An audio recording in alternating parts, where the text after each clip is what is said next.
welcome to CTV Sports. I'm Dale Schwetz. And I'm Jan-Eric Frank. Good afternoon. And we are live from the CTV studios in Wellington, Florida. And we're going to the Grand Champions Polo Club, field number 1, for continuing action here in the 2023 World Polo League Palm Beach Open. And remember, the Open this year being played on the handicap based on the amount of 23 goal and 24 goal teams. And we're going to see one of the 23 goal teams play here against one of the 26 goal teams. Two top teams going at it today here on Field 1. Absolutely. And Dead End, of course, one of our 2 new teams. We've had Global Port, of course, making their debut this year. And this is the other team. They've already played one game. Unfortunately, didn't quite go to plan. They conceded there against Global Port. That, as I said, the other team. It was a very close match, 13 goals to 14. So Dead End coming into this, their second game, with an 0-1. Mille, very similar there. And, of course, Mille, a very, very strong team, made it to the first 2 finals of the WPL this year. But they lost to Kaya Polo. Now, Kaya Polo, as we know, a very, very shining, bright rising star here at the World Polo League. They lost 12-15. So both of these teams, I'm guessing, Dale, are going to be very offensively minded here coming into their second match. Yeah, you may remember Kaya Polo, they scored 15 goals in that day. They had 3 goals on handicap. So, I mean, imagine being Mille losing, they scored 12 goals. So they're playing very well. Teo Kaye was in. He scored 2 or 3 goals in that game. Everybody's working. Augustine Tincho Morelos was spectacular from the penalty line. He made a penalty 5B from 100 yards out. That's covered. Pablo and Nacho are playing their same high levels of polo, so we should see a lot of Mille. On the other side with the Dead End, same thing with them, as they came in and they, for a new team, and they were playing against Global Port, and they scored 13 goals to lose by a goal. Incredible. So, I mean, both of these teams, as you said, are offensive-minded, offense is working, and Field 1 here at the Grand Champions Polo Club should be spectacular for this 26-goal World Polo League Palm Beach Open game. And let me just run you through the names of the players that are out there. Dead End in the green and white shirts with Evan White at number 1, Faculoso at number 2, the 7 goal, of which there are 2 in that team. Magula Prida, he's in the very important position, number 3. He's 8 goals. And Pedro Falabella, as I said, the second 7-goaler, making up the number 4 position. For Mille, as you can see in the pale blue shirts, we'll go in reverse order because the man who's on the ball as I speak, that is Nacho Navijo Estrada. He's an 8-goaler playing at number 4. Then Pablo McDonough, the only 10-goaler on the field here this afternoon. Remember, the World Polo League has a total of 6 10-goalers. Then Tincho Morelos at number 2, and this young man at number 1. That, of course, you mentioned him just now, Dale. That is Teo Kaye, always good for an early goal, and that will... Yeah, just still on the field, but what a shot. Yeah, that will just shave the front of that goal mouth, so very unlucky. But again, you see Teo Kaye always in for a surprise, and he gets right stuck in. Here we go then. Picked up here at the number 1 position, Evan White. Left behind for Falabella. Falabella turns, looking for a little bit of space to maneuver and work with. Finds that space. Here comes the pass up to the front door. Now then, who's going to get to that ball first? Looks like, once again, Teo Kaye. That's what I mean. You will find him all over the field. Works very, very hard and likes to get stuck in, be it in offense or, as you can see here, also in defense. You got it. As they're going back and forth. Look at this running and gunning early already. They've run for a good 2 minutes. It's just been wide open. Everybody getting involved early, each team using the ends. And as you were talking about Teo, you saw him go to goal, and then he's flying back on defense to go to Evan White. Should be a fun game to watch both of those players. Evan will play the defensive side as much as the offensive side.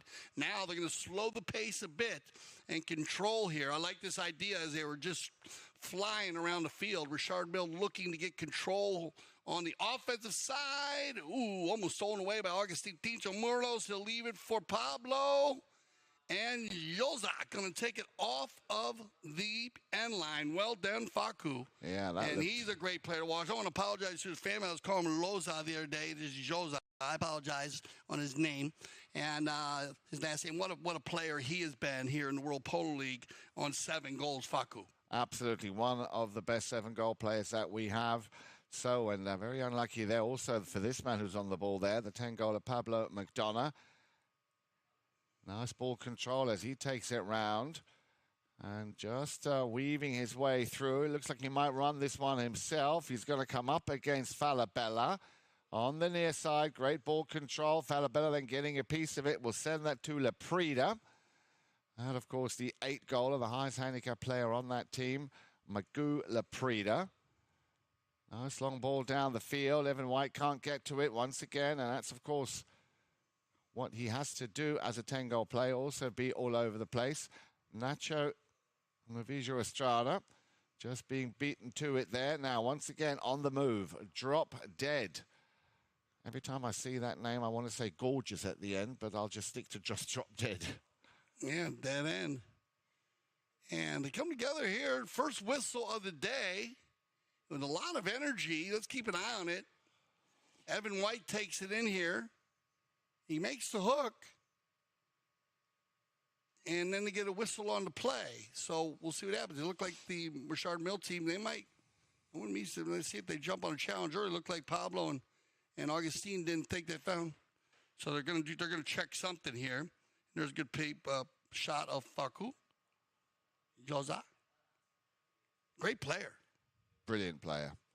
And like I said, for 7 goals, he's been outstanding throughout the first 2 tournaments, and to see him here, and he's again one of those workhorses. You see him all over the field. So great to see Facu Josa back here in the saddle.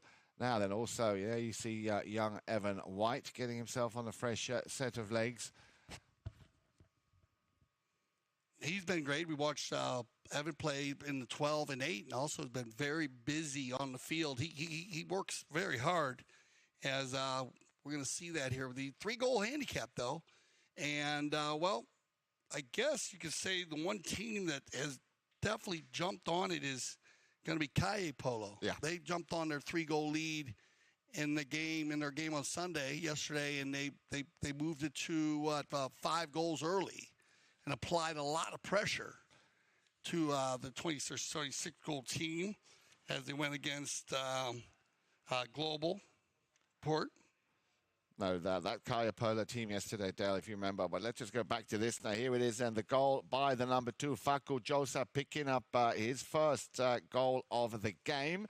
And as you just said, Dale, Dead End, of course, coming in with a 3-goal advantage, makes it now 4-0.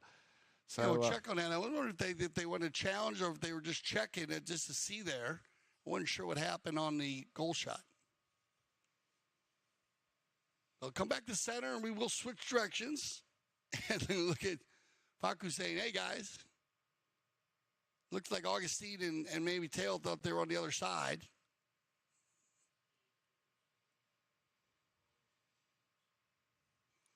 Yeah, our 2 mounted officials there.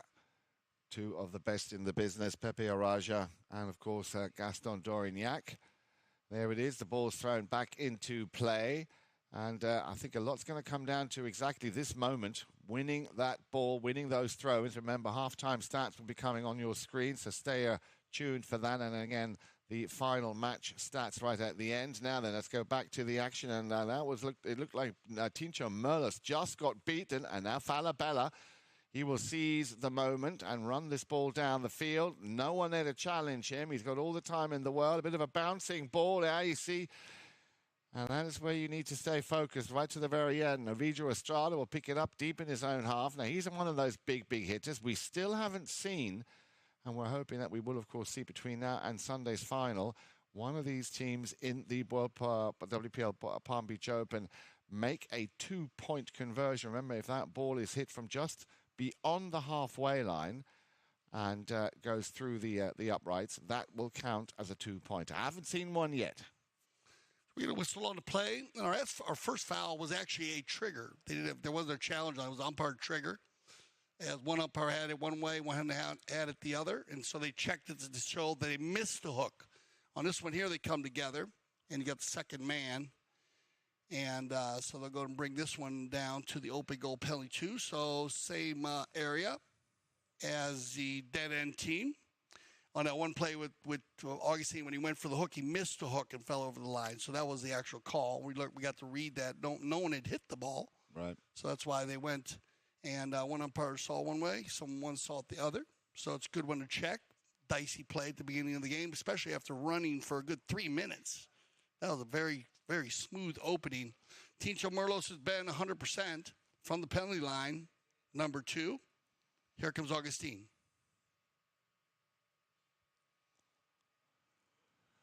Well, you can't hit them much better than that. So that is the very quick answer here. So a goal apiece. But, of course, with those 3 goals given to Dead End, they are still in the lead by 4 goals to 1.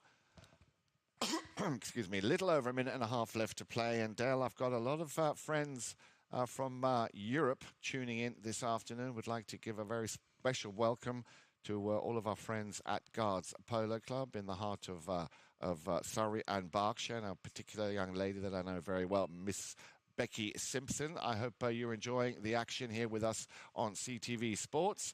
Now then, let's go back to the action. The backhand shot coming from Nacho Navijo Estrada, and it's going to be met by the other number 4, Pedro Falabella. So once again, Dead End working here very, very hard in this first chuck. I want to make a statement, and this looks like it could be another, well, a shot on goal, but slightly out to the right-hand side. But I do, and that's what we said, a very offensive-minded match we've got on our hands here. Yeah, so you're going to click down, and they might have to push this one as, they're going to go for it. Not enough time to manage the clock for a knock-in for the second chucker. So they'll go ahead and take it right off the line, and Nacho's going to find Pablo. And look at Nacho in the center.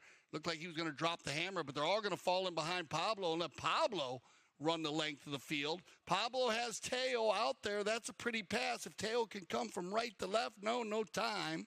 Falabella with the cleanup.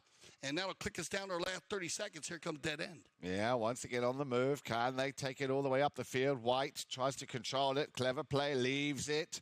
Now then, on the move, Dead End gets it over the halfway line. This is good polo. Once again, the man with the number 2 on his shirt there, Facundo Josa, takes it round the outside. He might just get another piece of this, Dale. Well, he did. He slightly topped that ball. That'll go over the hedge, and that'll, as you suggested, will bring us to the end of our first chucker. Yeah, it's good to get Facu in the game, though, because remember, the more this guy plays, the more he heats up.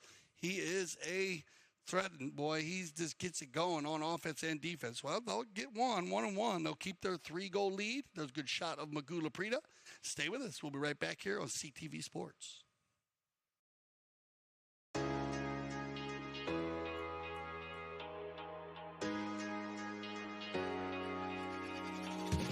Happy to be back in town playing with the best teams, best boys, and, on the best fields. So we're going to start the season a full power horse. Just happy to be back in Florida. It's hometown. Looking forward to getting back on these amazing fields.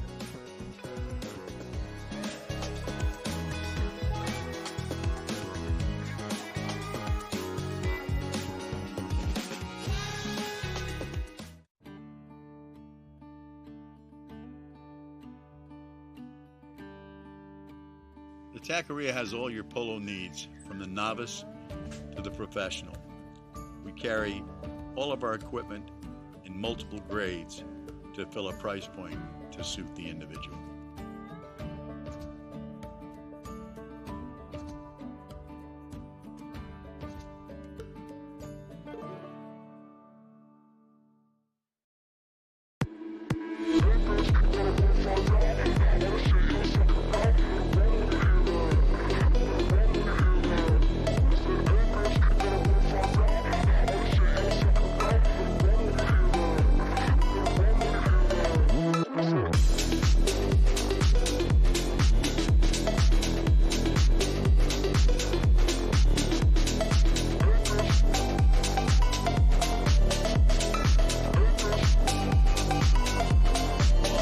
CTV Sports. We're live from field number 1, Grand Champions Polo Club, and we have Richard Mille going up against Dead End. Richard Mille in their light blue right there is Pablo McDonough, playing with Teo Kaye at the number 1. Augustine Tincho Merlos, number 2. Pablo, the ambassador of Richard Mille, playing number 3. Nacho, if he just shot it right there, number 4.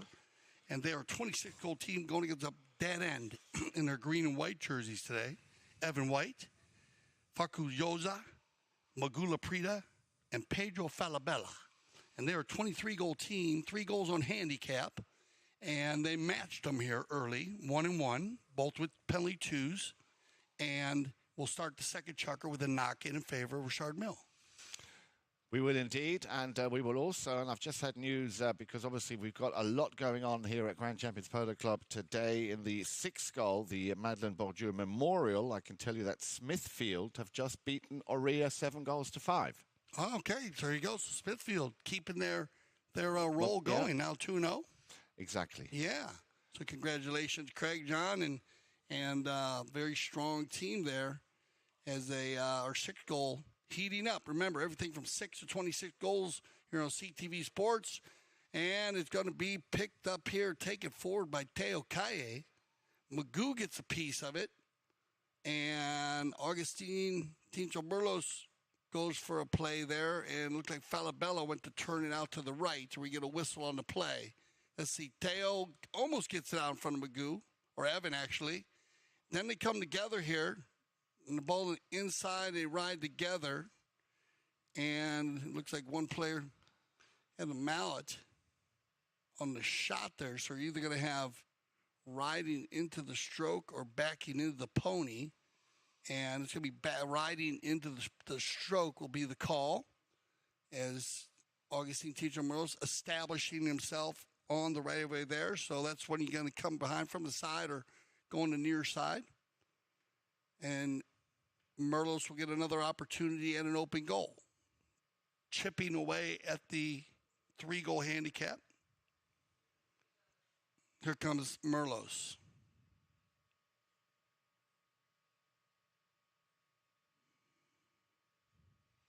Nice and easy. 2 out of 2, not a problem here. He's been also very consistent with those penalty shots.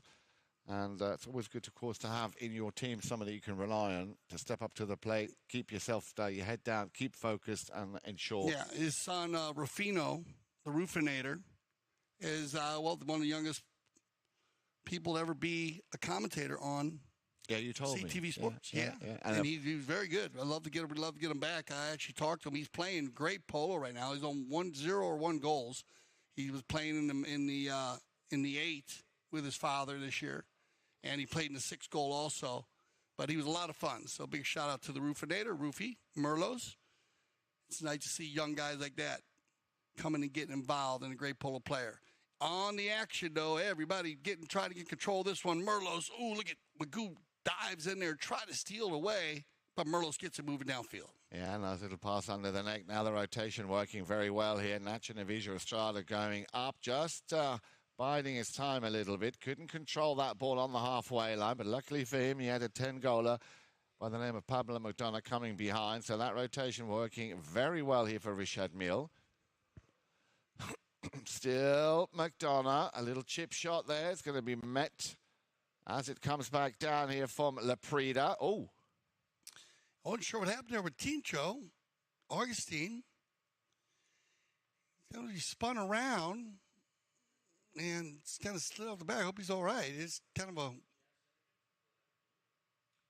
interesting play there. The mare stayed up. I don't think there was any contact for anybody. Keep an eye behind the scene here. See the white helmet? Watch it. Maybe she got a little bit just a little fresh for him. It is a cool, very cool. We talked about the temperatures today as here in southern Florida as we were in the 80s, and then went into the 70s, 60s and 70s, 50s last night. So looks she might be a little fresh. But Augustine looks like he's okay. And nobody around him right there. No contact from anybody. Just got a little fresh as bear. And maybe he said something to her because the way she looked at him when she walked off the field. Oh, look, there's a Roofinator. Right there holding his mallets. Yeah. Oh, bless him. Well, luckily nothing happened there to Tincho. And that's actually Celestino, too. Okay. Another one of his sons. They're all in the mix. Love it. Well, as I So said, he has to make sure he's okay. Yeah. They'll let him switch her out, and they'll make sure. Looks like Celestino's got her back there, just kind of moving her around a little bit.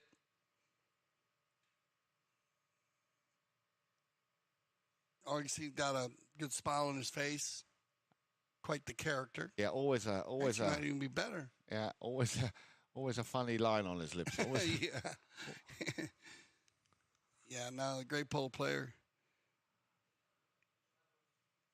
Teach on 7 goals now, former 10. So he's healthy handicap. Brothers are amazing. Sebastian, Pete. Father. His father was one of the top players in the world when I was a young boy, learning to ride in Boca Raton, Royal Palm, Cacho Merlos. So a lot of fun watching him play back in the day. And like to see Cacho down here now. He said he had a lot of fun watching his sons, but also seeing his grandchildren playing. So it's great to see the generation of the family, the Merlos family. All right, back to the action. Picked up quickly and controlled by McDonough. Pablo. Going to get some help from Tincho here. Yeah, but he's going to sneak by Gioza. And there's a shot on goal. Oof, not much in it. Very, very close. He was just looking for that opportune moment and that little gap. And half a yard, if that, between the far right-hand goalpost. So, dead end dodging a bullet. Still holding on to a relatively comfortable lead here with 4 goals to 2. Clock ticking down to just under 5 minutes, beg your pardon. And let's see what Pedro Falabella, another one of those very, very solid 7-goal players, well, he's got up his sleeve. Yeah, still struggling to get that ball a little bit further upfield. Now then, second attempt for Falabella. Yeah, he got a piece of it. There he is again, our man, TC Teokaye. Front door, nice little, a little mistake possibly here for Facundo. Facundo with a cut shot. He cut it a bit too fine. Well, luckily there was Falabella. But I'm sure that Facundo Josa would have liked to have had that one go through. Yeah, no, both of them actually. Because they got Facundo, that's usually a drop. No problem for him. And then I thought maybe Pedro might shoot that first ball. I don't know if he could get the cut shot off. He flipped it forward and went to the near side. So maybe Tincho had a better position on him than we could see there. But they'll dodge a bullet. It'll be Nacho on the knock-in, and he's going to find Pablo. Pablo might just send this one up towards Teokaye. He's now up and away. McDonough just taking the pace out a little bit. Again, Nacho trying to take care of his counterpart, Pedro Falabella. And this is exactly the space that he wanted to give to the 10-goaler. Pablo McDonough, still McDonough, a bouncing ball, not easy to control. In comes Tincho Merlos, and he also has a bouncing ball. Falabella will clear it, didn't clear it far enough, lands back at the feet here of McDonough. He takes a strike, and this time no mistake here for Pablo McDonough. Yeah, Pablo's going to block this with his mare. Right here, bounces off the pony. This is great play. He puts it in front. Now they need to give him one play, and that's a slam dunk for Pablo McDonough, especially inside the red zone there. But you can learn a lot from this if you're learning to play the game. You see how he sees that one play right there? He just taps it in front. Now it doesn't matter. No one can hook him. And a pretty neck shot right down the center. We're going to get our courtesy change. And that'll bring it back to the center for a bowl in after the goal from McDonough. And, well, chipping away now, 4-3. Yeah, they're coming right into this. So dead end, who started quite well. Remember, a goal apiece at the end of that first chukker, but so far it's 2-0 here for Richard Mille. And they seem to have found their rhythm a lot quicker here in this second chukker. Let's see now how dead end, once they come back off their courtesy change, well, you can see 3/4 of the team already in situ. Some stern words, I think, being spoken there. Motivation, of course, now being the key factor here to try and restore a little bit of a cushion and a little bit of a lead. Hey, yeah, big shout out to the Lafay team. Actually, women winning the U.S. Open Women's Polo Championship. Congratulations. We're going to talk a little bit about the ladies because a big part of what we do here at the Grand Champions Polo Club with the WCT. Now, on the bowling, picked up here by Nacho. He's going to work it down the corner. Magoo might have a little edge here, and then you get the hook there. I guess they're going to call it right there at the shoulder because that's about as high as you can get it. And it looked like the head of the mallet was right just below the shoulder, so we'll see what happens there. They come across, and then we get a whistle on the play. So 2.5 minutes on the clock here in chukker number 2. Things are starting to heat up quite nicely here. But still a little, yeah, there you see it very clearly on your screens. And let's see what the deflection there, I guess. Yeah, the bouncing off the player. We'll see if they elect to use a challenge or not. Risk reward matrix, second chukker, center hit, center. I might hold it. I would have. Just because of the timing and the center hit. But they'll if they do win it, they will get a bowl in at about the 60-yard line. Unless, of course, that center hit would possibly be for a 2-pointer if they were going to play that card. That would, of course, make sense. But we haven't seen anybody really go for that yet. Go for the two. Yeah, the 2-pointer. Well, the 2-pointer, no, but it's going to go against them for the penalty 5. If they would have won, they lose their challenge.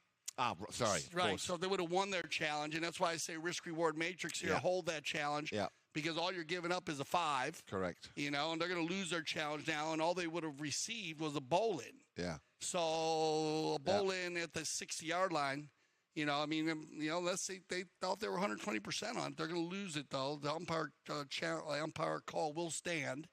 So at the moment, that end will still has a challenge here for the first half, and Richard Mille will lose their challenge.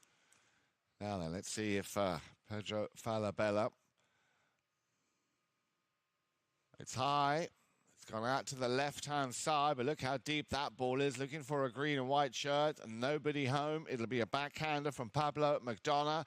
Nicely taken on the near side by Nacho Navijo Estrada, plays it across on his stick side and then sends that one out of bounds. So we will have a change of possession. Bad luck there because Teo did great communication there with Teo and Nacho.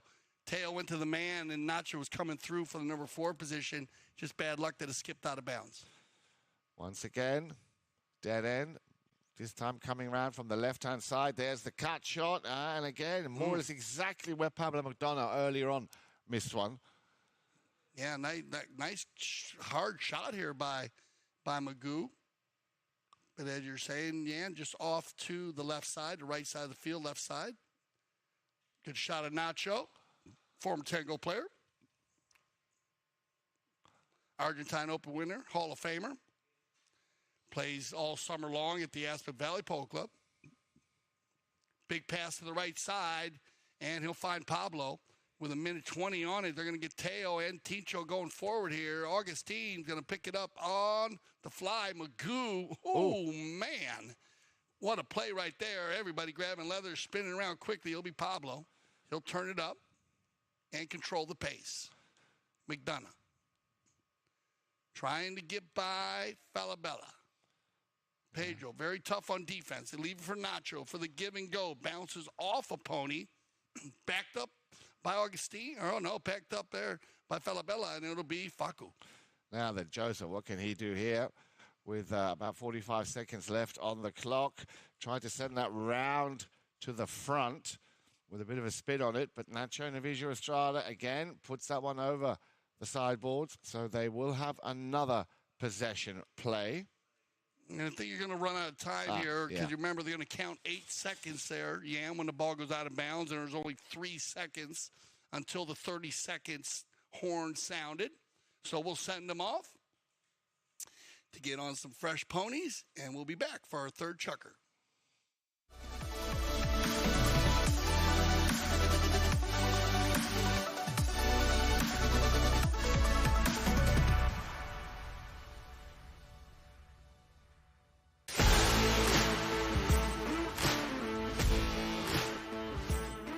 We're here at the Santa Rita Polo Farm where the PTF Polo ASSN Junior Tournament is being held for the first time ever at this location. And I mean, could you get a more beautiful venue? Probably not.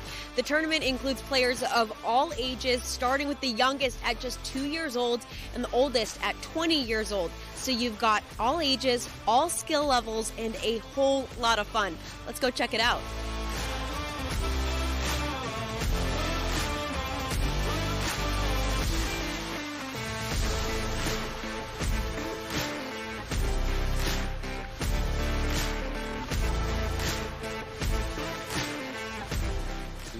reminds me of my days when I was in that position playing the kids tournament, and for us it meant the world. So I'm very happy to be here supporting my son and other kids as well, because I think they really enjoy this, and for them it's even more important than for us probably playing the 26 or the 22.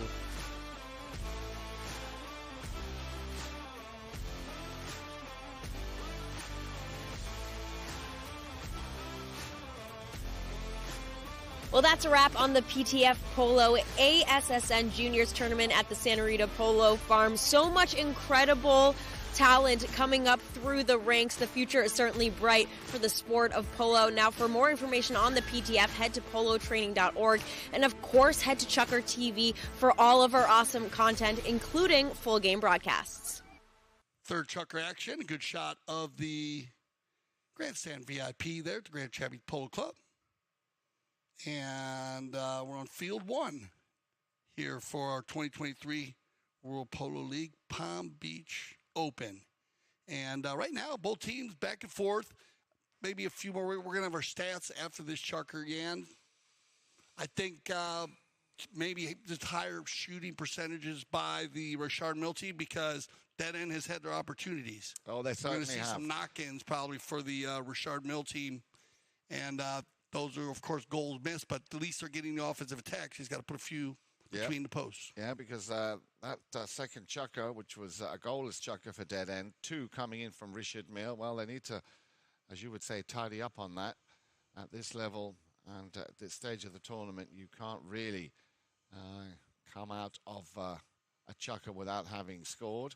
So, as you said, Dale, exactly that. A change of possession is how we ended that last chucker. It'll be taken with a nice long drive. Now watch this ball. That's going straight into the danger zone, as I like to call it. And the intention there was for the man with the number 1, Evan White, to pick that up. Didn't quite get a piece of it as it went out of bounds. So we'll go ahead here and drop this one in favor. And we have a safety. We have a safety, So penalty 6. And we'll see. They mix it up. Facundo takes them, and Magoo. And actually, Yoza was very strong on his penalties last time they played. They're going to help each other tee this up. Look for that perfect tee. Big part of the polo, huh? Oh, yeah. Tee. If you want to get that ball airborne, you want to be able to get under it. Very important for those of you who have just started to play polo. You don't want to rush your shot. You want to let the work of the mallet, the pendulum, do the work for you. And above all, you want to follow through. You got it. Jan-Erik Frank's School of Hitting Penalty Shots. Well, exactly. He topped that one a little bit. Yeah, he did, and he didn't follow through either, so that did not go anywhere near where he wanted. I'm sure he will correct that. Now then, once again, Nacho Navijo Estrada working very well alongside and with Pablo McDonough. Look at the space he's got there. First man to challenge him will be Josa. Kind of taking a little bit out of it here. I think looking for some gaps, as you said.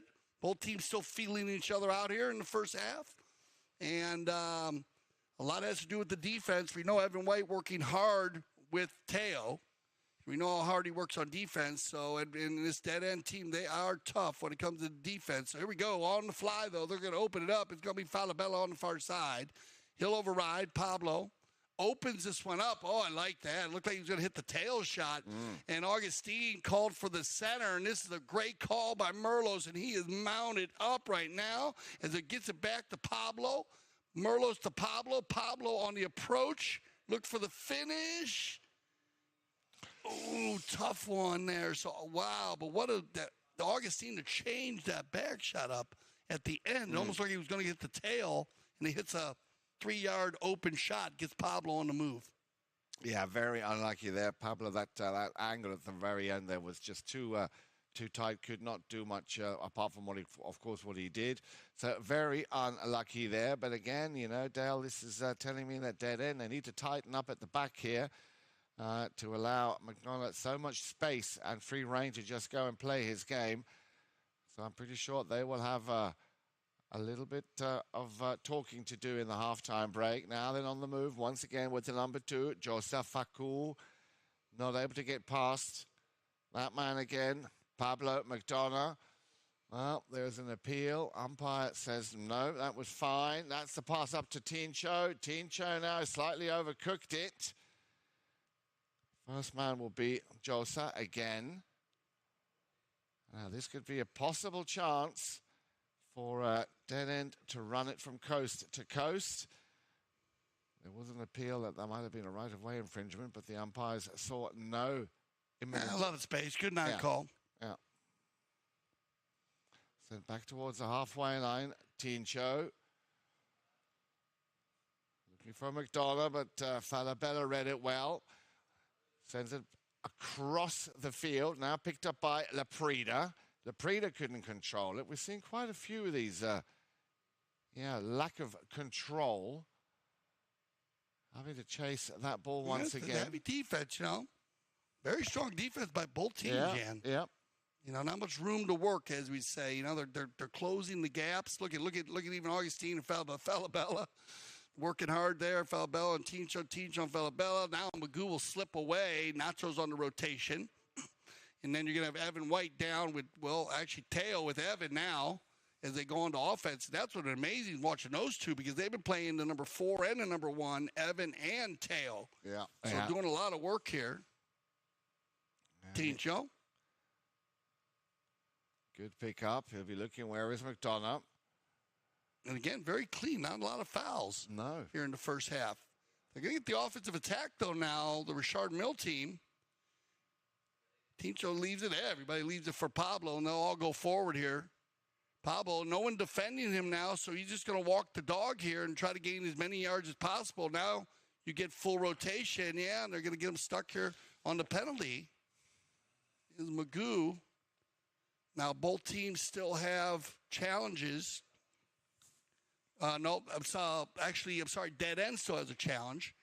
Richard, they lost theirs in the second, so we'll see. We're going to get a Kersey change, and they're going to end. So we're talking about LaFay. Yeah. And the congratulations there to Winifred Branscombe, Pamela Flanagan, Hope Ariano, and Hazel Jackson. And actually, we just found out here in the studios from my man Ricky that actually Faculosa dates Hazel Jackson. Oh. Yeah, so that's good. They're a couple, and she was very, very strong. They defeated the Dundas team, Anna De La Fuente, Erica Gambacar, Mia Cambiaso, and Nina Clarkin. 2 very strong teams, but 12-6. So a very strong finish here by LaFay. Hope Ariano, she was MVP, and she won the Best Playing Pony Award also. So congratulations. And I got to interview Pamela, and we just wanted it more, Pamela said. Our team's been working together since the beginning of the season. It was really intimidating playing against them, but I think we just wanted it more. Yeah. And you know what? Hey, can't put a price on energy, my brother. No, and exactly, positive thinking. Yeah, and I mean, Pamela played with teams, played with Nina and Mia over the years. She's actually won it 4 times. Congratulations to Pamela. And played it 5 times. I think she won 4, so very strong. And Pam also a Culver graduate. She went to the same high school I went to. Well, there you go. And I actually interviewed her the first time I ever interviewed her because I covered the women's polo. We were the Trucker TV was hired by the USPA. And we covered there. And then my first interview I did with her, I wanted to know why where she learned to ride because she was so good on the horse. She did so many great things. You can just see that in her. And she blamed it all on Culver. And I got to blame it all on Culver too. But the ability, the opportunities to do all the different disciplines there, from jumping to polo. And so it was very, very cool to see that she was a graduate of my alma mater. All right, we have a penalty 4. In favor of Merlos here, and Richard Mille. Ooh, nicely hit, but just off to the left side. Yeah, just slightly off. Ball was nice and airborne. He followed through. So still that 1 goal, Dell, and so far no score here in the final chukker of the first half. Bringing the ball back into play, Pedro Falabella sends it out to the left-hand side, looking for Laprida. Laprida might be looking for Josa, but still Pedro Falabella hammers that ball downfield. Now then, Pedro Falabella got a piece of it, and on the near side, puts it through. That's cracking, Polo. Yeah, there you go. First run of the day, and we like when the number 4s. And I was talking to Frederick Mannix about that yesterday because we're talking about Santiago Tocolino. And here's another number 4 that if you don't keep your eye on him, the man in the lavender helmet, he will put it on you. And right there, look at that. Offside to the near side, little slap shot goal. And they're going to get their 2-goal lead here. They click down around 2 minutes, and it will be Facundo. Overrides.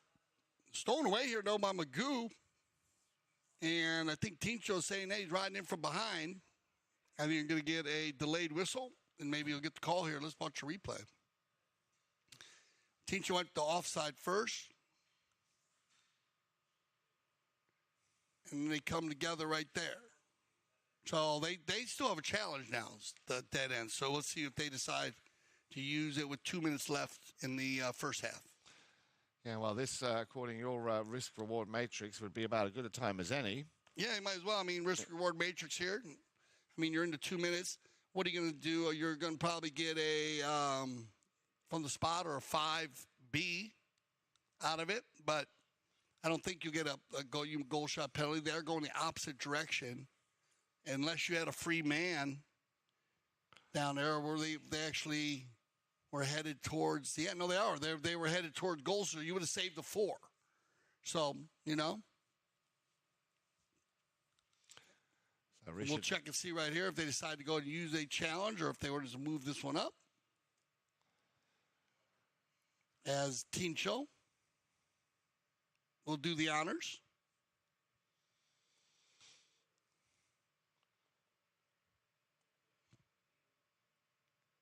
Okay, so it was a trigger. So, and that's, like I said, there's another little dicey call. One umpire had it one way, one had it the other. So they went for a trigger. So they still have their challenge if they need it here with 2 minutes left. And that's well hit. Ooh, did it duck just inside? Yes, it does. But right there, yeah, penalty 4. Right there off to the, right there to the side. Teacher hit his first one right. There, he's ducking that one just in the side of the post, so he's making good adjustments there. And so they'll put another one back, get it within 1 goal here in the third chukker. Loose ball play, Magoo. He's out in front, and here comes, look at Evans going to try to pick up Nacho. They come together here, knocked down by Falabella as he blocks that one perfectly. Pablo's going to come in. Facundo gets in the mix. Dead end, lined out here. Josa going to take it down, bounces it off the pony. Bad luck there. He'll try to take it forward to work the magic here. Look at it, and he's on Nacho's going to get in there. Good play here by number 2. Taking it around the corner on the near side. Now keeping it in between a couple players. They bounce it off another player. So good, solid defense by Richard Mille. Yeah, very solid. And look how quickly they will turn defense into offense, or will they? Nice pickup, a nice steal here by Facundo Josa, trying to control it. Well, he's lucky that Falabella jumped in right behind, and he will, of course, make no mistake and picks up his second goal here in chukker number 3. Yeah, just working well as a team. Yeah, they're coming together here in the third chukker, and that's what they're going to need is to keep following each other up and try to get a miss because they're double teaming. Both of them went to Facundo there. Nacho came in, and then Pablo. And as you said, Falabella, he just falls into the rumble seat there and just plays for the broken play. And it looks like that's going to end our first half of play as Mr. McDonough, Pablo, will take a break. The ambassador of Richard Mille, Magula Prida, and we'll get our halftime stats for you right here. 6-4 after that goal for Falabella. Look at that, 7-7 shots on goal. Knock-ins, well, closer than I thought. So, based on the scoring, well done. Throw-ins, few more won by dead end, but not big of a difference. Fouls committed, 3 and 4. Both teams playing very clean polo, and but penalties made. There is a difference right there with the 3, with the 2 30 yards and a 60, and they missed a 4, but then they had a lot of penalty 5s. So great stats there, guys. Thanks a lot, and good shot of dead end. There they'll talk out their second half. Along with Richard Mille, and we'll go to a halftime break, and we'll be back for our second half of the 20. This is a championship meet. All the best jockeys in the world are here, and I'm excited to ride against them. We back. And you get to watch some really incredible, talented athletes out there. To us, it's a place to be in the winter. I love Gulfstream Park because of the racing. The palm trees, the beaches right here. The horse racing is some of the best in the country. A lot of good horses come out of here. If you want to go to the next level, Gulfstream Park was the place to come. I remember the first time I came to Gulfstream, it was like this big fairy tale place.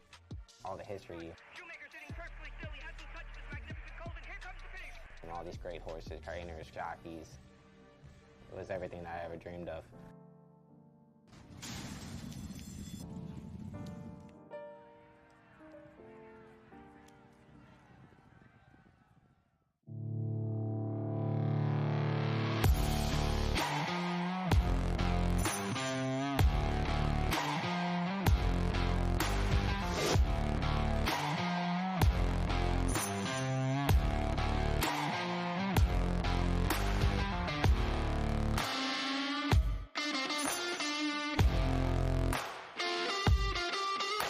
Number 1 leading his team as always. They call him the Cobra. Give it up for Mr. Mark Ganzi.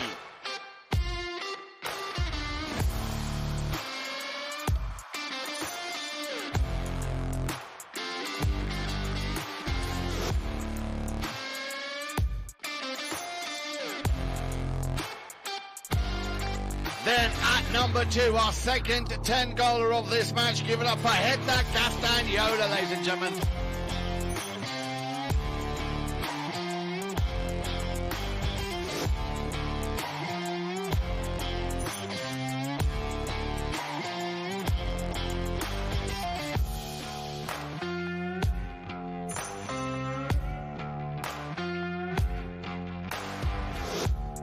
Number 3, there is only one man that can, and that is Mr. Nick Roldan. There he is.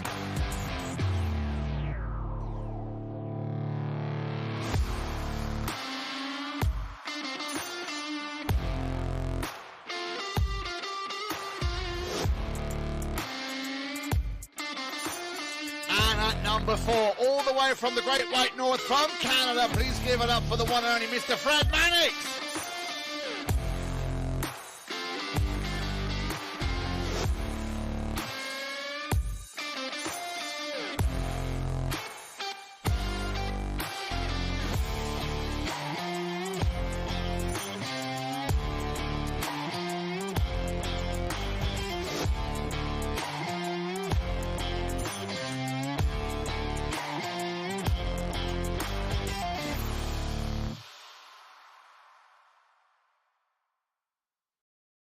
My name is Augustine Malman. I am a chef. I trained with my uncle in Argentina in several restaurants, and now I travel the world creating unique experiences, all cooked with fire. For this event, we came from California. My team and I had some previous events there, and we traveled with my wood oven trailer and all of our grills from Santa Barbara, California. Well, when we got here, we always arrive about a week prior to the event. There's several things that we order from out of town, like the firewood. We make reservations of all of the rental items, kitchen equipment, anything we need prior to our arrival is already reserved. And then once we arrive into town, we'll source out whatever products are on the menu, like fish, red meats, fruit, vegetable, anything that we need specifically for that menu that we chose, we will source it once we get in town. My team is everything. I mean, I always tell them and to my clients, without a good team, you can't execute these kind of dinners. It takes a lot more work than what people see when they show up to the events. It takes, like I said, I mean, sometimes weeks to prepare for an event like this because we're traveling from out of town, so we have to source everything we're not familiar with. The new barn is, I mean, we're here. This is the first dinner we're doing here, so we're very excited to be here. It's amazing. It's a great place to be, and it has this inner courtyard, which is amazing to do dinners, with a special area back here behind me to do all of our grilling and the fire showcase. So it's great to be here. It's a beautiful place. Very different being up in the mountains, but I mean, I feel with Melissa and Mark and all the events we do together, I mean, I feel like it's home. We've been cooking for them for about 4 or 5 years now. But as far as showcasing what we want to showcase and being in an incredible place like Aspen Valley Polo Club, that's no difference to Wellington. I mean, it's a beautiful place up here. It's going to be a 4-course seated meal. As the first course, we have a halloumi cheese that we sear on our fire plancha with shrimp, pine nut gremolata sauce on top. The second course seated will be a roasted beetroot salad with goat cheese and arugula, lemon zest and olive oil. And then the main course tonight will be a mashed potato, sweet potato puree with skirt steak and chimichurri sauce. My name is Augustine Malman, and we are in Aspen Valley Polo Club, one of the most beautiful places to do an outdoor fire dinner experience.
To CTV Sports, I'm Dale Schwetz. And I'm Jan-Erik Frank. And we are live here from field number 1 at the Grand Champions Polo Club. Richard Mille, dead end. Jan? Yeah, it's been an interesting game so far. Both of these teams, as we mentioned at the beginning, coming in with an 0-1. So they've played once and they both lost their opening games. Dead End losing to Global Port. Very close, 13 goals to 14. And Richard Mille also having to feel the wrath there of Kaya Polo, 12-15 is how that ended.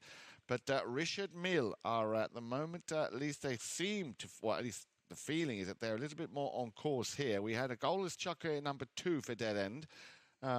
2 goals coming in from Richard Mille. But then chucker number 3 is where they slowly found their rhythm back again. Twice Pedro Falabella hitting the target and only 1 penalty force being scored there by Tincho Merlos.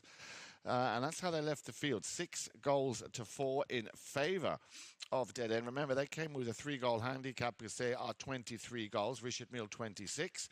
And let me just quickly run you, excuse me, through the names of the players that are out there. Let's start off then with Dead End. We've got Evan White Jr. at number 1 of 1 goals. Facundo Josa at number 2, 7 goals. Magula Prida at number 3, 8 goals. And Pedro Falabella, the other 7-goaler at number 4. For Richard Mille, a very, very strong, as always, we see him play Teo Kaye at number 1 of 1 goals. Tincho Merlos, he's been very consistent with a goal in every of the first 3 chuckers. He's a 7-goaler. And then, of course, at number 3, Pablo McDonough of 10 goals. And Nacho Novijo Estrada playing of 8 goals at the number 4 position. Your mounted officials are Pepe Araja and Gaston Dorignac. And as always, our IRO, our instant replay official, the wonderful Steve Lane. Steve Lane live at the field. And a great way to start off the second half here as it goes out the backside of it. And Pablo, a lot of room here. Bella hustling back. Couldn't make the first play there. So Pablo says, all right, I'm just going to go and shoot it. And puts it right where it needed to be. Gets his game within 1 goal early. And it be said, and both teams still, when we watched both these teams play before, both these teams still not in the comfort zone yet, as they've been very strong on the defensive side of the stick. Every time they try to move the ball or start a new play, the opposing team has been very, very fast to pick up and, work that defensive side. And congratulations to everybody, because for such a defensive game at the beginning, not a lot of fouls, very clean, very open, run and gun. And here we go. Picked up here. Nacho will push Magoo wide. Go for the near side open. Look at the angle on that ball. That's a pretty pass. And Pablo's got the horse. He's got the foot. He's going to stay out in front. Look at this. Josa coming back strong. And wow, he's on a flyer. Everybody overrides. Augustine keeps it in between 2 players. He's got Teo in the rumble seat right there. Teo. And picked up by Magoo. Yeah, but a great play here from Richard Mille. Unlucky there for Tincho Merlos, and also very unlucky for Kaye, who read that very well. Again, gets himself exactly where he needed to be. There is the near side backhand from Merlos. Now then, can they keep that ball in play? They can, and not only that, did that cross the line or not? That'll be right there on it. I mean, Magoo had a good look at it. He's a true sportsman. That ball goes in. He'll give you the mallet up in the air. So a great save here by Laprida. And remember, the ball must be 100% over the line. Oh, what a steal by Augustine. And this is what I'm talking about. Both teams so quick. But once they get it down there, the opposing team just raises the level and puts up the blockade to stop the goal shot. On the far side, Facundo will take a man out, leave it for Magoo on the gray pony. Going to lay one out here, looking for Evan. Evan with Teo riding hard, and well done, Teo. Kaye pushes them wide, and now give Nacho the ball. Yeah, that was a good run by both number ones, Teo Kaye and Evan White Jr. He got a piece of it, so hats off for that. Definitely solid performance, as we've seen him throughout this first half by that young player, Evan White Jr. Now, and they've pushed Richard Mille right back into their own half. So once again, Pablo Madonna trying to launch another offensive play, and looked like a little bit tight on that play, and we have our first whistle here in the 4th. Now, Pablo, very smart, and you can see right here, if you watch, as they're taking it forward, and right there, you had Facundo. He was underneath the swing a little bit, and you can see him holding his mallet. Pablo is such a strategist of the game. You know, the umpires are seeing that he's not taking the swing because where he's positioned. Yeah. So he's positioned underneath. So he takes it forward one more time between 2 players. And finally they rotate, and they needed to give him a play there based on almost riding on the shot. So we're going to see the opportunity at the 2-point conversion. And if there's anybody in the league that can do it, it's number 4 for Richard Mille. He is a big hitter. And also, remember, we were talking to Khan, who was telling us about what a great, actually, long ball hitter Pablo McDonough is. Because you see Pablo, I mean, we always see him always playing he plays the finesse game, he uses the long ball, and he's not in a position where he's always hitting the big ball. But they were talking about guys who can really hit it far and long. So you might see Pablo take it. We'll see. But Nacho in Aspen, I told you him and Nick, they hold the records, about 160 from goal. But they're going to go for the strategy play. They're just going to keep it. They're not going to go for the 2-pointer. And he'll use Pablo to the left side. Yeah, well, we're still waiting for that 2-pointer to come. Just as you said it, Del, I was keeping my fingers crossed, thinking that might be, we might have had a little bit of an issue here. That was very unintentional. Yeah, they came together there, and I'm wondering if the mare might hit, Pablo's horse might hit Magoo in the mouth here. Watch his horse's head. Yeah, his own horse. Oh, no, yeah, his own horse did, yeah. Oh, popped up and kind of hit him in the mouth there. So, oh, yeah, it hit him in the jaw. And, boy, if it ever happens to him, horse's head's Oh, I've had it in the chest. Very hard. painful. Very, very hard. Yeah, if your own horses. So make sure that he is okay. Yeah, that's very unfortunate indeed. But as you said, Dale, I've had that happen to me many, many times on the chin, in the chest. It's very uncomfortable. Yep. So medics always on the scene here. Remember, we are in the second half, so both teams do have challenges. Each team. Yeah, I think on the side of his face, just under his eye. I think on the cheekbone here, that's where he got knocked. Yeah, they kind of got hung up together, Pablo and Magoo. Of course, our medics always on the scene. Great group, great team right there.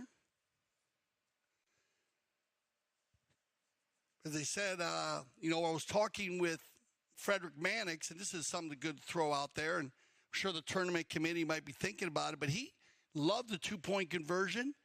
He put in there, kind of planted the seed a little bit during our broadcast, that he'd like to see it moved up a little bit, though, maybe 130.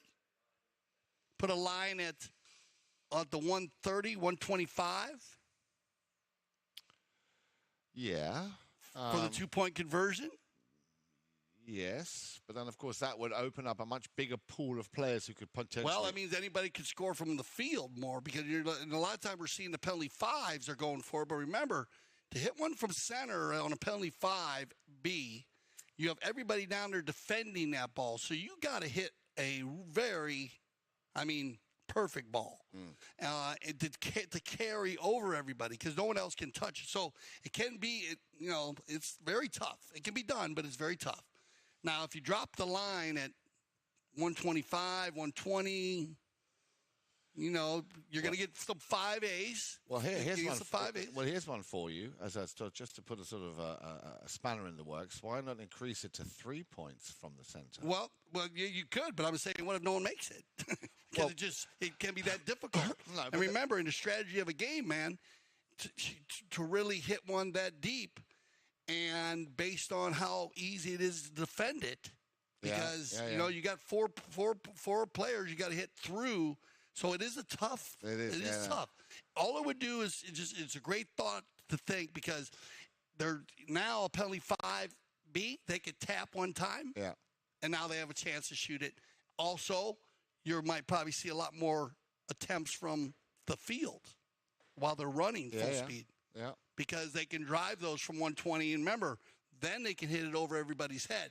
150, even the 165s that we saw from Nacho and Nick, I will witness, you see it on CTV Sports, the elevation's big there. We're playing at 6,500 feet.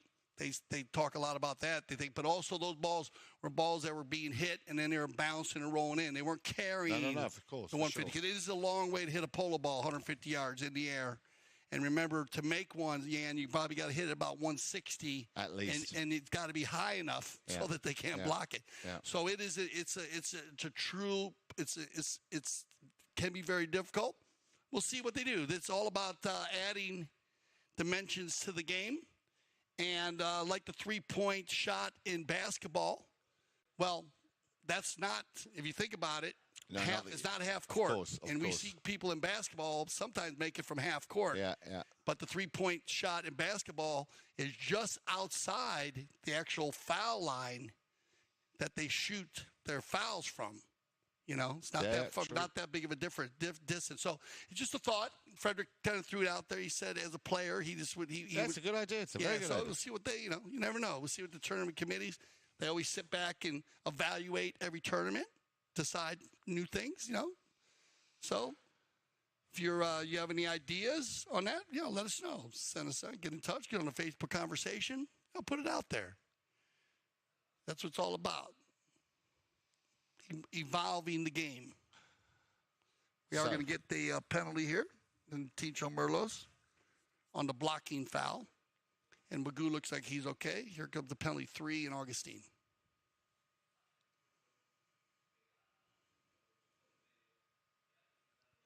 And once again, 100%. Yep. Merlos, well, just he had the 1-4. That was just went wide, but otherwise, right on tune. And so far, a goal in every chukker. So, 6 goals apiece, Dale, is what my score sheet tells me, and I think that's what it says on the score on your screens as well.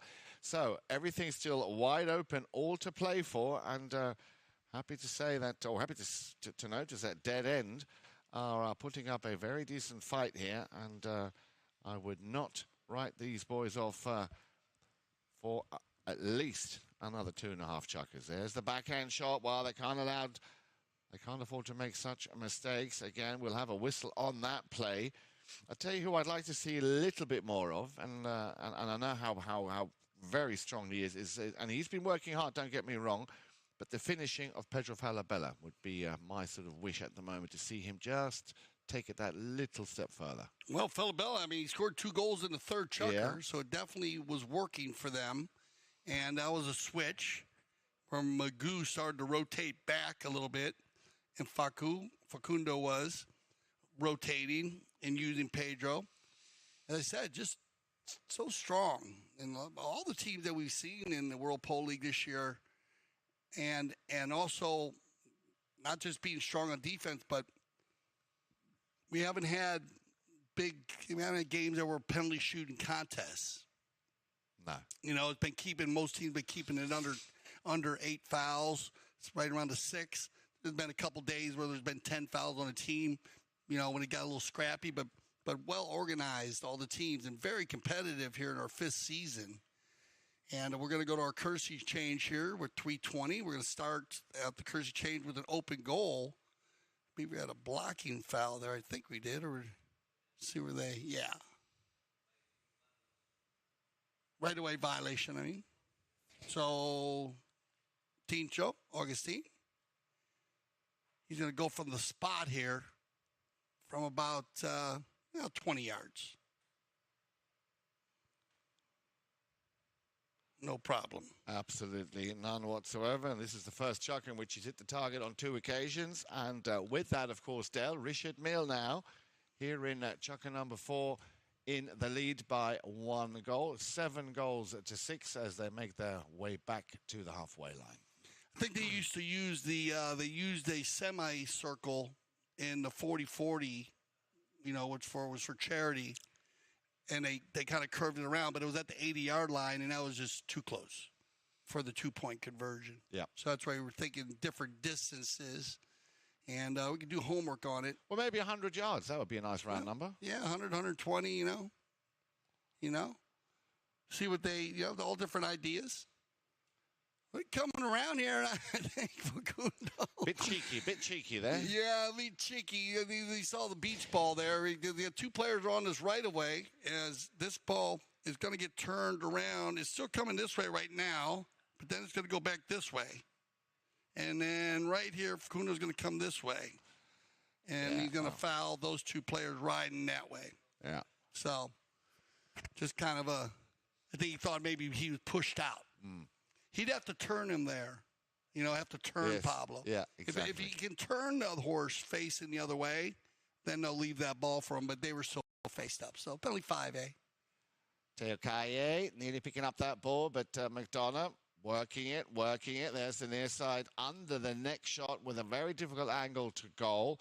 Ball is still, well, now it's over the line. I thought he might just get a piece of it, Magoo Prida.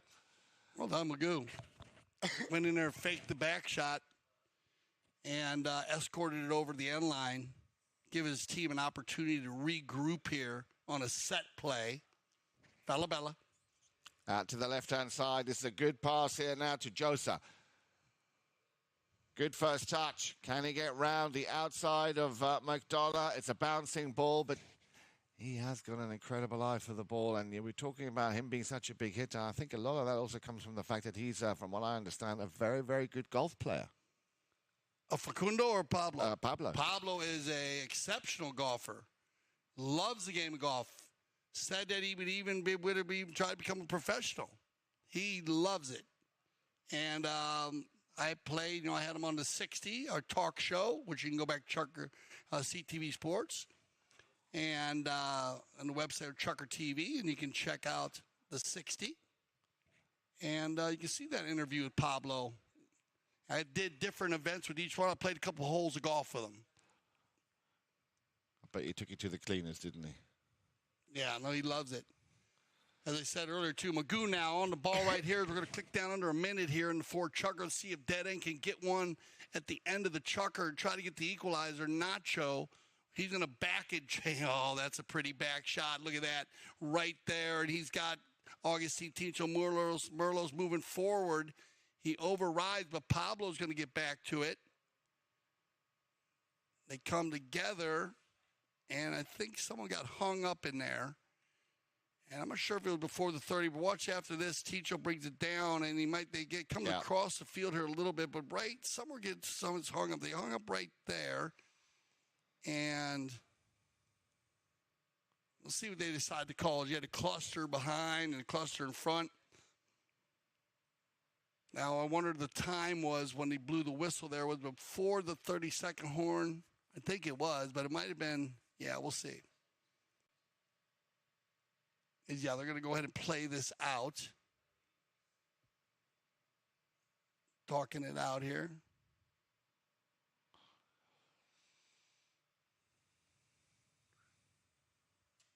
Okay, so right away violation against the blue. They're going to challenge it, and the umpire call is going to stand. So Richard Mille will lose their challenge here in the 4th Chucker. And risk-reward matrix again here. Yeah, and I got to say, don't challenge just because 4th Chucker challenge, you're only going to move to the center or a spot hit. So all you're really doing is saving a spot hit with 35 seconds left in the Chucker. I think that might have been an energy challenge. Yeah. You know, you always say try not to challenge with emotion. Don't let the player that fouled challenge. Correct. Things we've worked out over the years. But just timing right here, I might have saved this one. Now here's Falabella. Yeah, my man Falabella. Again, one of those 7 goals I just very much enjoy playing. He's so active. He's an incredible athlete. He's on the ball once again.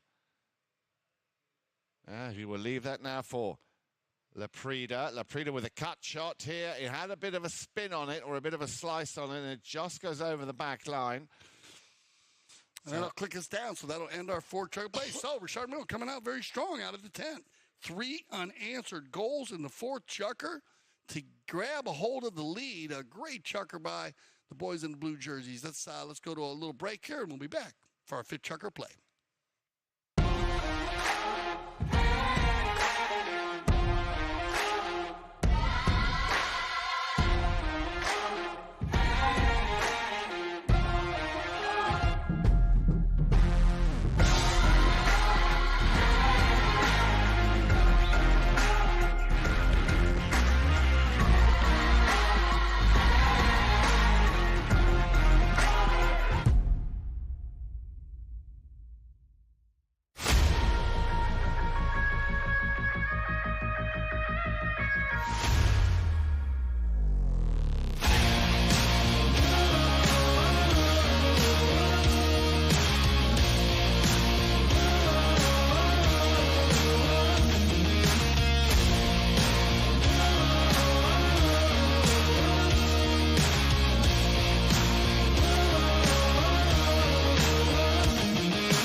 Foot golf, it's a kind of life, and also it's a combination about golf and football. So I got into sport through social media. Someone approached me on Twitter and said, have you tried it? I'd never heard of it at that point. So I went to my local course and tried it and just completely fell in love with the game. This is not as easy as it looks on your body. It's a lot of kicking. We don't normally kick this many hard kicks in soccer. For me, this and the U.S. Open are the two top U.S. tournaments. It's something we all look forward to every single year. Great fun, and I think everyone will enjoy it when they try it. You can't not have fun. When you set goals at the start of the season and you're able to achieve them at the end of the year, I think I can speak for everyone and say when we set goals and we make the sacrifices that we make, which a lot of people don't see, and then it all comes to fruition, it's a good feeling. I literally live, breathe foot golf.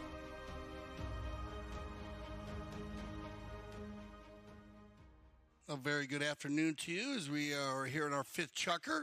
World Polo League flags flying in the distance there, blowing to the west. This field runs north and south, field one. A breezy day, a very cool breezy day in southern Florida.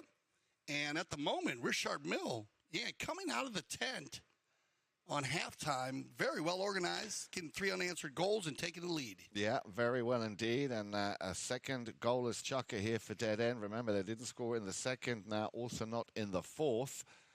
So they're going to have to, step up their game a little bit. Falabella's pass into the danger zone, a piece of it, and also a whistle. Yeah, good read here by Nacho. Magoo's going to argue that maybe he had a focus on Pablo. Let's see if he does.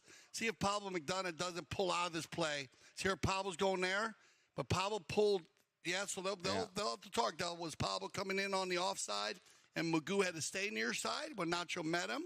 They'll talk about this one. It could be, it's going to be all timing. And remember, engaged is the word they're looking for. Was Pablo, Magoo, and Pablo engaged on the play together? If in case that he was, they're going to look at it. And so it's all based on what Magoo, focus on him and then him put his head down and things like that. So they'll look and slow it down. Dicey little play. Very dicey. And the fouls, he's meeting them on the near side. Nacho reading that one. So they'll see, did Pablo pull out quick enough? That's what we're trying to figure out. And this very early on here in chukker number 5, you see the 2 umpires there still in conference. Pepe Araja, very, very experienced, of course. Okay, so the call is going to stand here. So enough space, Pablo pulling out quick enough, meaning that Magoo had to switch to the offside. Gotcha. And a great one to look at, to slow down, because in real time, for sure, it looks like a foul on Magoo. But I like the ability to slow this one down and look at it and make sure that they were not engaged anymore. Their focus wasn't on anybody anymore, as Pablo was already out of the play. And so they'll move it to center in favor of Richard Mille. Now then, Dale, are we going to see if Nacho is indeed the man taking it? It's right. Well, it's on that line. Remember, that wouldn't count. Yeah, that ball there where it is now, which is literally on that line, if he were to score from here, it wouldn't count. That's got to be behind the line, and they know that, so we'll see if he goes for it or not. Said he's a big hitter.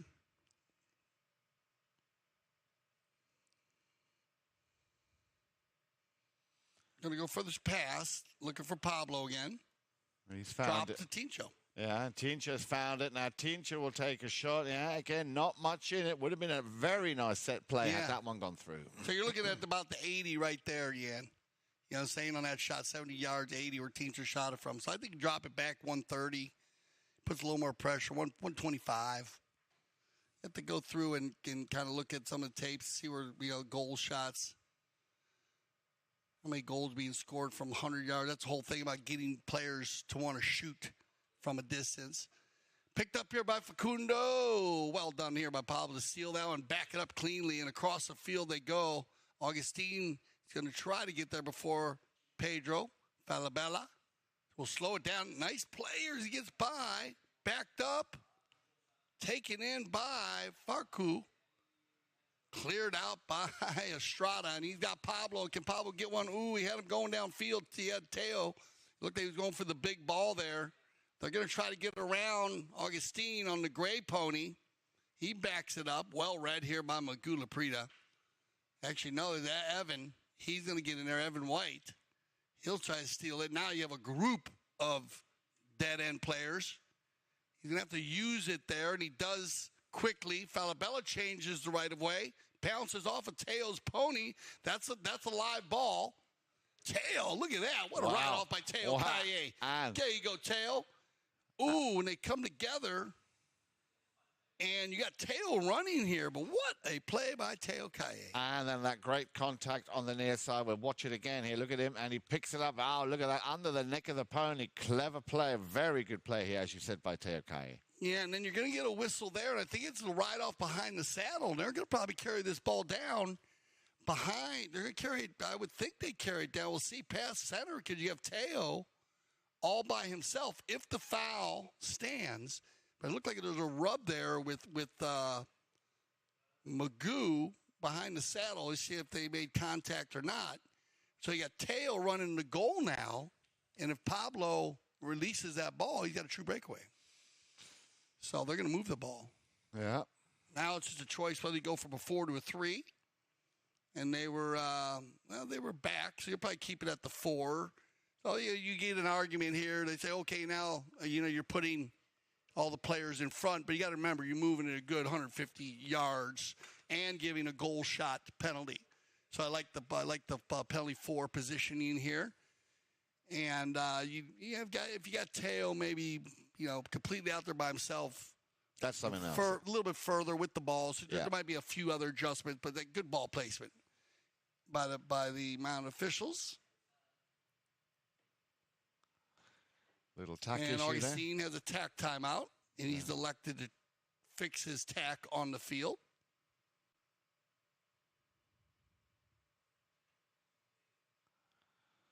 So here we go then. Back in the saddle, 5:15, fifth chukker, 7 goals to 6. Still no score here in the fifth.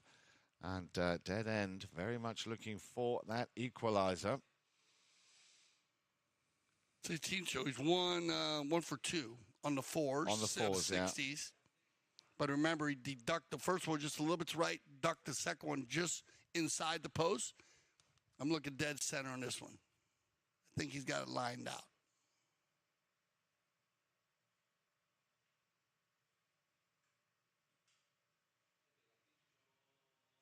Ooh, got blocked. Yeah, player got a piece of it. Ball is still in the danger zone. Picked up and turned around very quickly by Josa. Facundo will leave it now for his number 3, Magula Prida. And the last man, of course, will be Pedro Falabella. Couldn't do much with it. He wanted something there and couldn't tell for this angle here. See a different angle. Here's your drone angle. Let's see what Pedro. Oh, that's what he's going to say. He's going to say that that ball was going up and down the field, and Tincho came from. But I don't know if the ball was moved already. You know what I mean? It might not. It might have been that ball maybe had not moved yet. You know, initially it was going across, and then it went up down the field. And you might be getting them on the appeal here. Let's see what they decide. Well, we've had quite a few of those tricky decisions here. It's been a very busy afternoon here for the two mounted officials, but so far I think they've got everything absolutely spot on. So, okay, so we get on sports-like conduct. Just on the appeal. Okay. Yeah. So remember, you can appeal just, so they'll just drop that. They'll bring this one up for the penalty 3.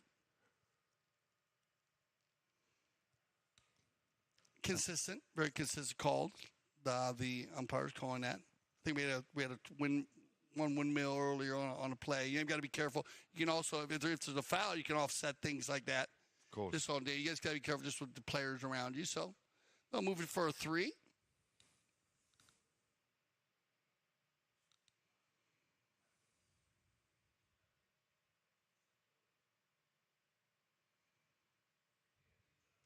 Personal foul. Yep. Yeah, they'll drop it right there on Tincho again.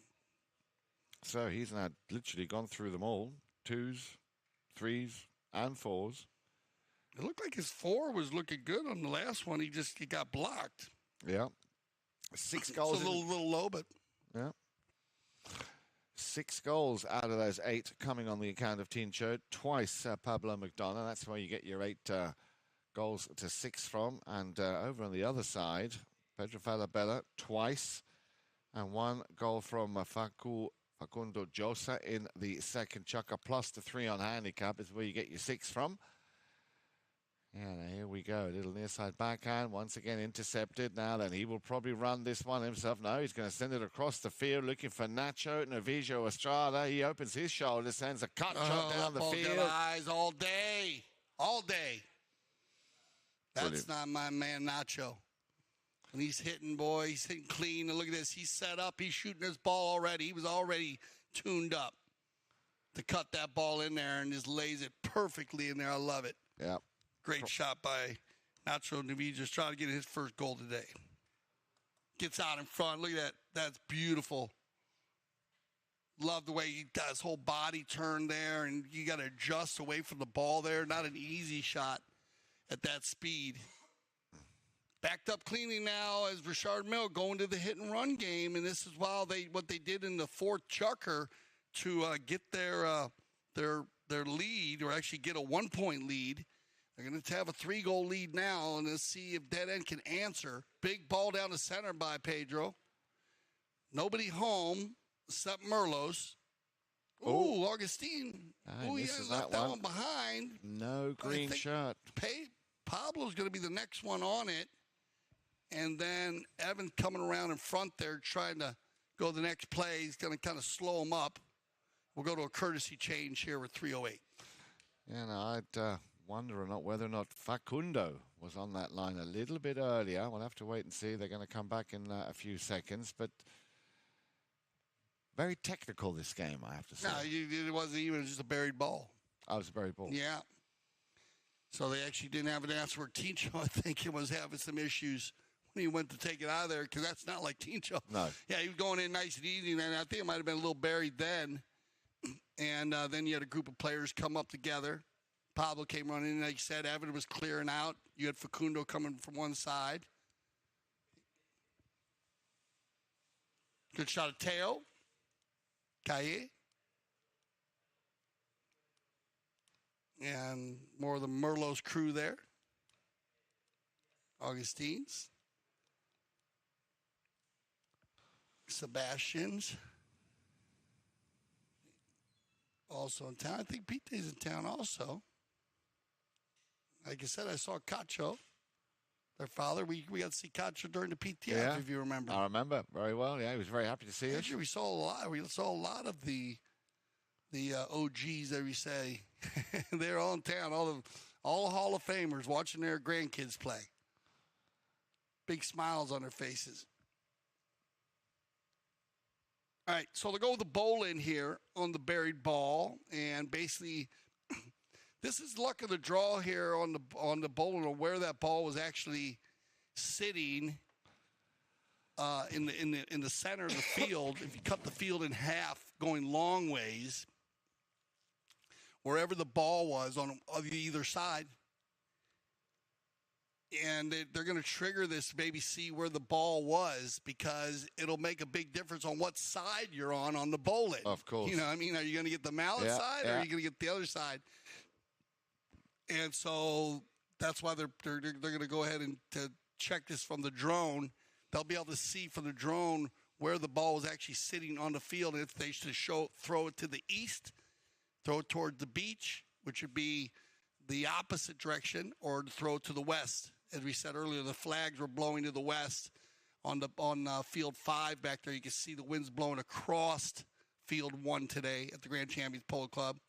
That's the far west boards that we're looking at now.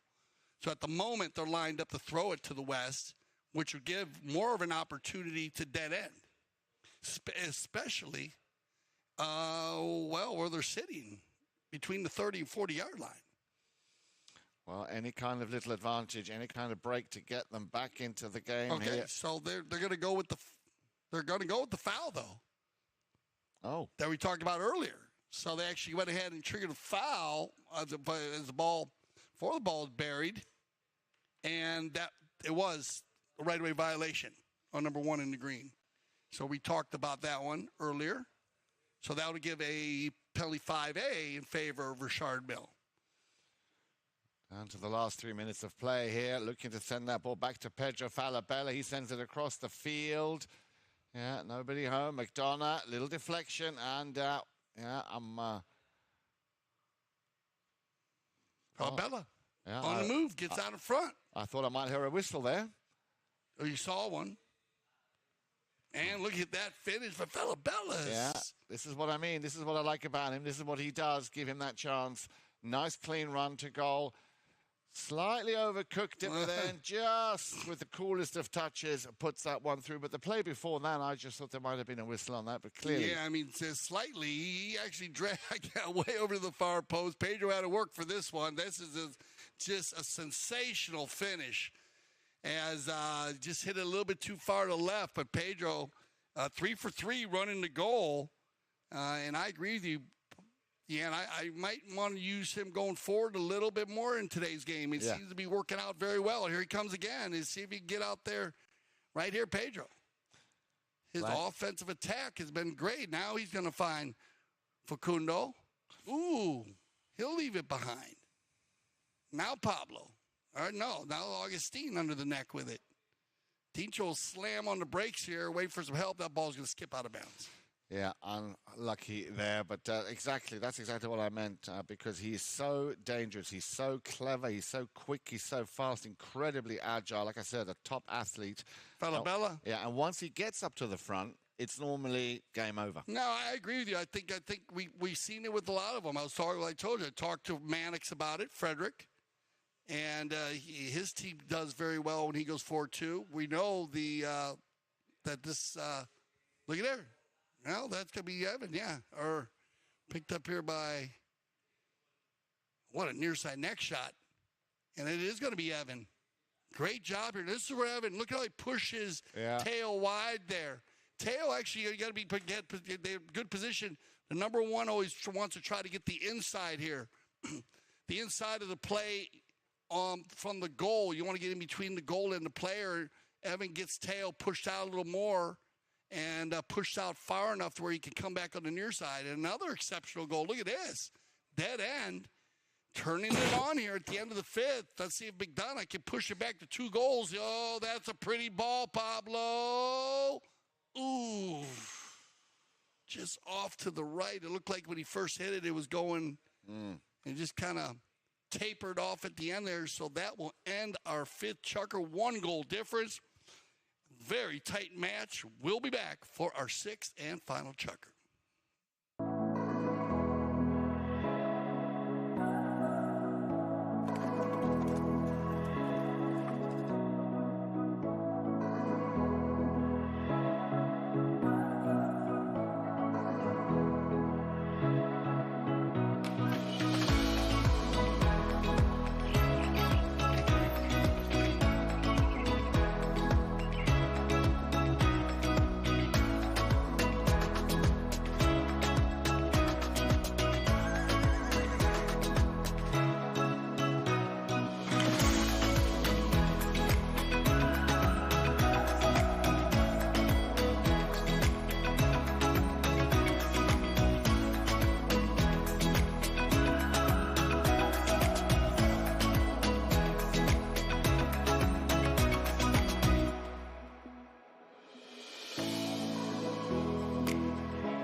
At the time the taqueria began in 1975, our goals were simple: to provide service, which we did fieldside with our first trailer, quality, and those hard-to-find polo specialty items. We searched the globe to bring back the best equipment possible For polo players, by polo players.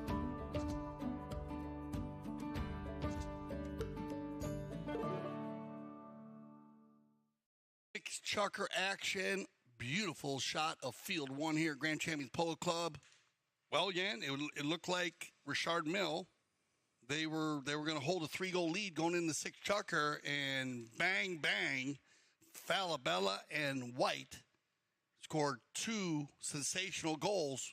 Both that open little back shot from Falabella as it was going wide, and then Evan White getting position and have to go to the near side next shot. Yeah, and not being biased at all, but those last two goals were probably two of the most impressive goals of this game.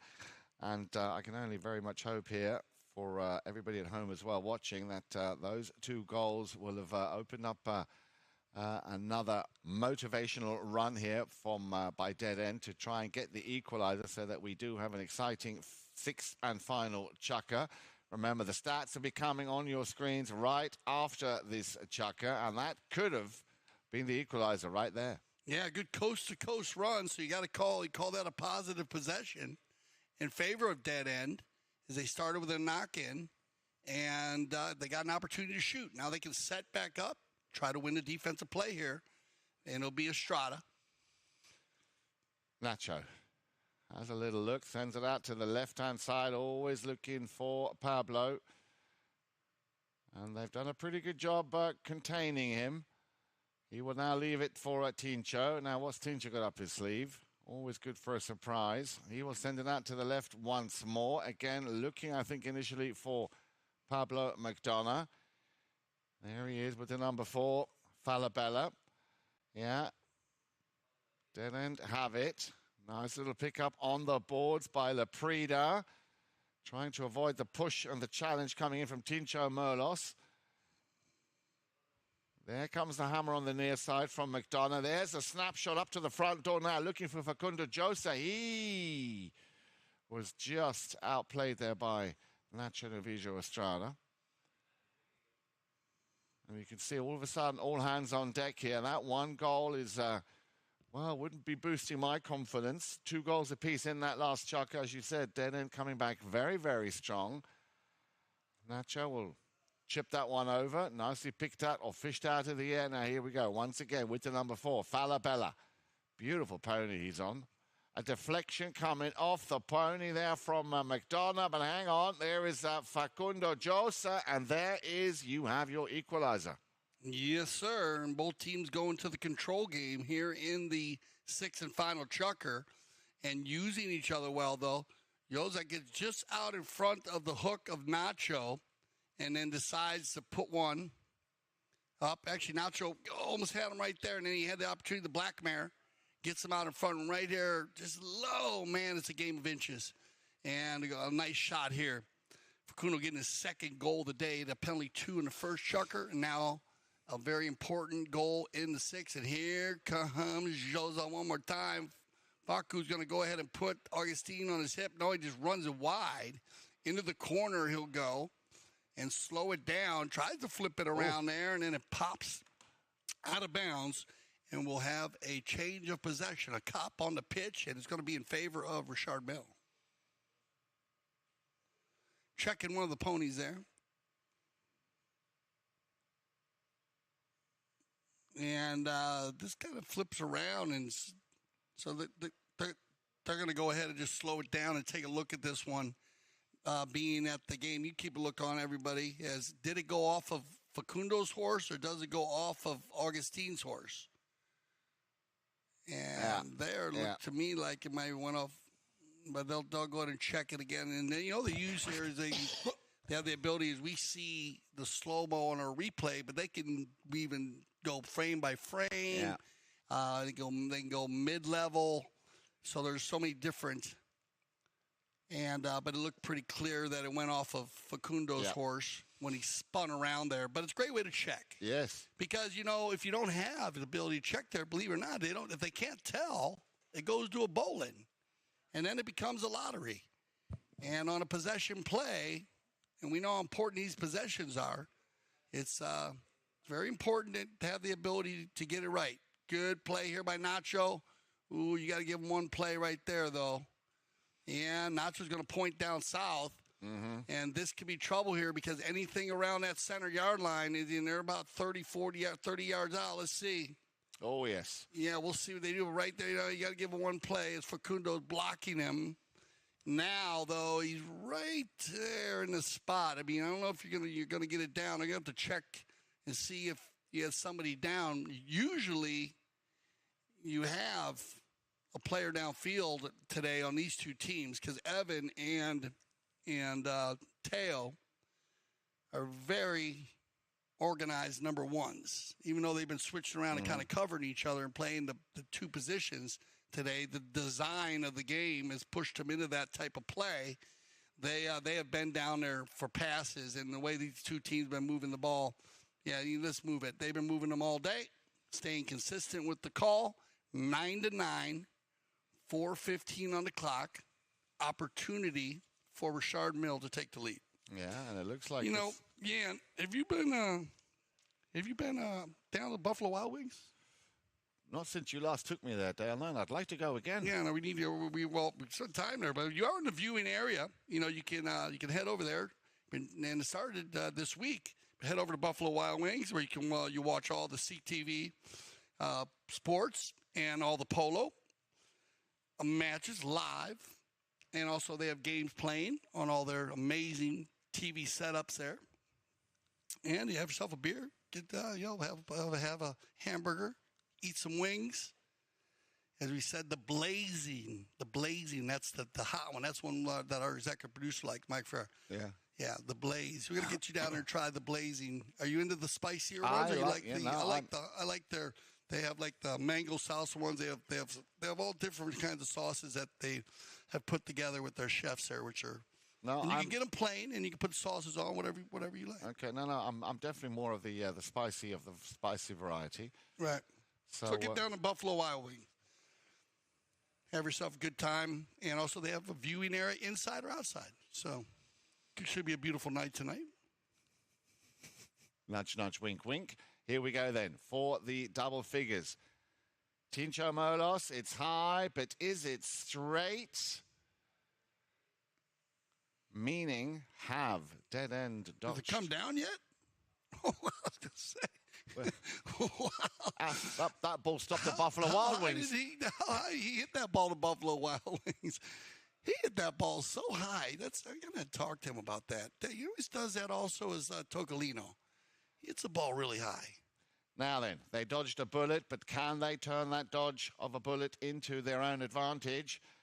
Clock is ticking down. A little over 3.5 minutes left to play. Here we have Pedro Falabella puts it out of bounds. How unlucky can you get?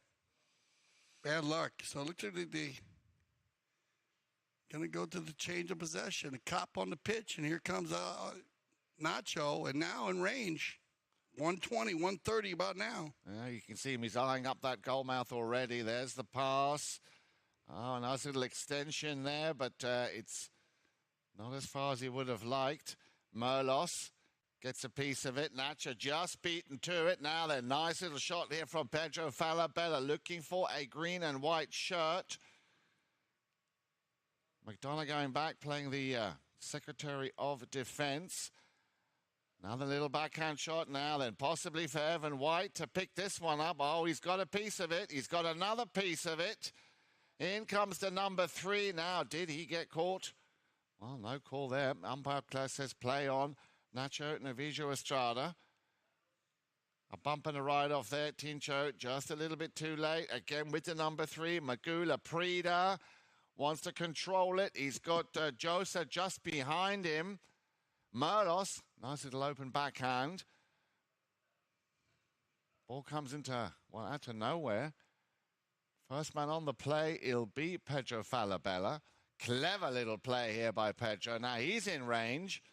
Yeah, maybe should have taken out second and a half longer. Nacho has to clear it, does very well. 2 minutes left on the clock. A little chip shot. Did not go very far either. Advantage given. Once again for Laprida. Laprida takes a shot towards goal. It's going to bit out to the left-hand side now. What can Facundo do? Trying to tee it up. Well, there was an appeal coming in from Falabella. And now we have a whistle. Ooh. So, let's see. They come together. And they might go for the... Ooh. They wrote in, so what they're going to call is see the dicey plays all through there. Yeah, all three of them. I mean, they'll talk about this one. Now remember, Richard Mille lost their challenge in the fourth chucker, and hence the matrix. Dale, I mean, not to say, but don't you know, this is when you might want to have one in your pocket if you needed it. But the 134. On the clock, 139, and as they come through there, it almost looked like Pablo fouled the second man on the first one. He dove across, you know what I mean? But it might be a delayed whistle. I'm not sure if it's on Nacho. I think it might. I think they're talking about the play earlier because Nacho's talking about it. But it looked like he. But definitely when Pablo comes in, he fouls Falabella on the second one. You know, second man, anyways. And another one of those very, very dicey plays, very, very tricky decisions here for the umpires. Right, so they're going to go with the second one meeting two, though. So, so 1 meeting 2 on the thing. It said there were a couple of plays in there, though. You know, we could see some stuff going on. I'd say exactly the line on that. I don't know if you had a replay on that. While they're talking about it, just go back and see exactly where the line was when Pablo came across. Let's take a look at it right here. The ball changes. Yes, you're right there. So he's following behind him, but maybe Falabella, you know, also Loza's taking it a little bit cross this way, so he's not 100%. That did have to break that one down, but they didn't call that anyway. They actually called 1 meeting 2 there was the call, and no challenges on the play. Well, you said it. You called it, Dale, and this now could turn things around. Look at this. 6 chucker, a little over a minute and a half left to play. Facundo Josa.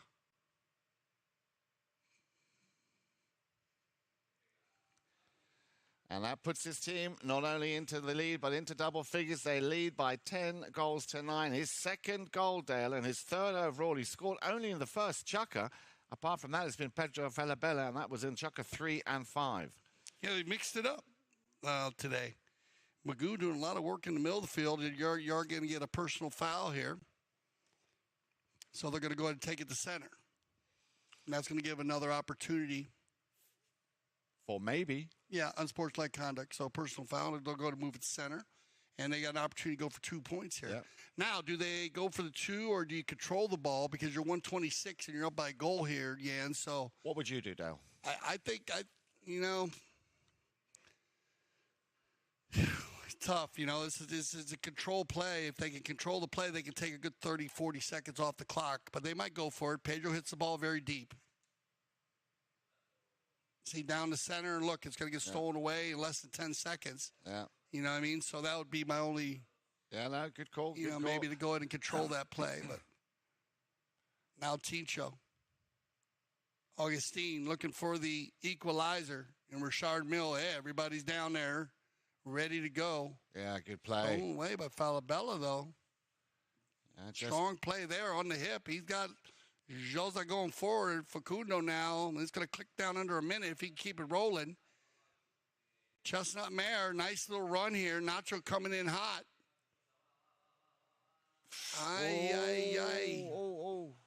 Falabella, little backhander. It's open, and is it through? Ooh, and that's okay. That's right.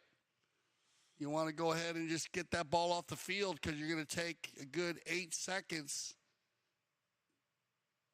And maybe you're going to get a stoppage here, I would think. There was a whistle. Everybody's milling around. We'll check exactly what the time was.